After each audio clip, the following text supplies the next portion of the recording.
பெரிய விஷயம் இல்லைங்க அப்படின்ட்டாரு. என்ன காரணம்னா, அப்போ எனக்கு அதை உண்மைன்னு பலப்படுத்தி விட்டுருந்தாருன்னா நான் மட்டும் தப்பு போயிருப்பேன். சாட்சி ரொம்ப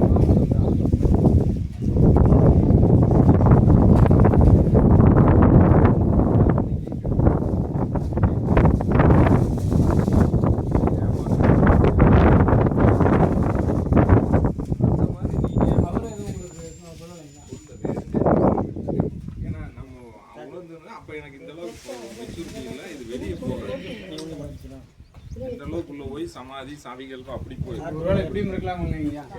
நீங்க அப்படியே அவங்க ஆமா இதுதான் அக்செப்ட் பண்ணியிருந்தா உங்களுக்கு கற்பனை அதிகமா இருக்கும், கம்மியா இருக்கும், உணர்தல் கம்மியா இருக்கும். இந்த அளவுக்கு துக்கம் அதிகமாகி அதை பிடிச்சா தான் அது உலகத்துக்கும் போகும், எனக்கும் பலமா. இதுதான் அங்கேயே பார்த்தோமே அப்படின்ற மனநிலைக்கு உண்மையோட தெளிவு தெரிஞ்சு போச்சு.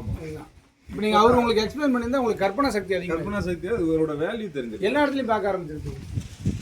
இதுதான் இப்போ அவரு எவ்வளோ பெரிய ஒரு ஞானி. வேதை புக்கு இவ்வளவு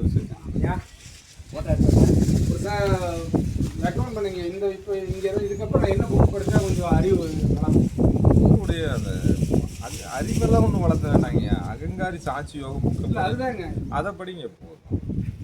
நான் அந்த புக்கு நான் வாங்கி தரேன். அதுதான்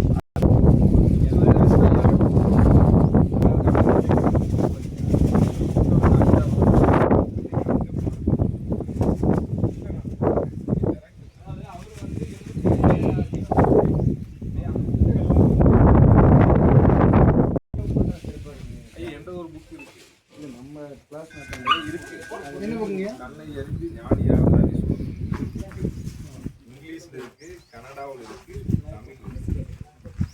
நான் அந்த புக்கை வந்து இப்போ நான் ஏன் கொடுத்துருதுன்னு பார்த்தீங்கன்னா, அந்த புக்கை வந்து வாங்கி படிச்சுருவாங்க.